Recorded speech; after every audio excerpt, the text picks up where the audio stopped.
ब्रेकनंतर तुमचं पुन्हा एकदा स्वागत. तुम्ही पाहताय बडे मुद्दे.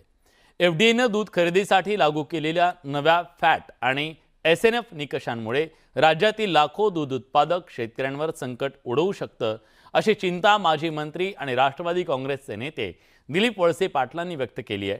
निकषात बसणार नाही असं दूध डेअरींना स्वीकारता येणार नाही, त्यामुळे दूध संकलनावर मोठा परिणाम होण्याची शक्यता त्यांनी व्यक्त केली आहे. तर शेतकऱ्यांना घाबरवू नका असं उत्तर शरद पवारांच्या राष्ट्रवादीचे नेते देवदत्त निकम यांनी दिले.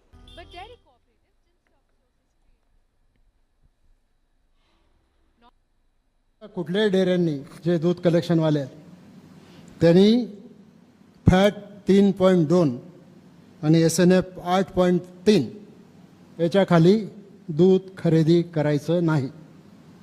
स्वप्नीलजी, तुम्ही सांगा,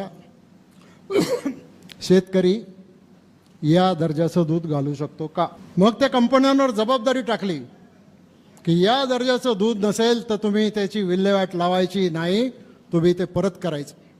आणि आता ते दूध जर परत केलं तर मग आपोआप दुधाचं संकलन कमी होईल. आणि दुधाचं संकलन एकदा कमी झालं की मग दुधाचे भाव वाढतील, हे नक्की. ऊसात तुम्हाला चालतं आणि दुधाचं कशाला तुम्ही लोकांना भीती दाखवता? हे पूर्णपणे चुकीचं आहे.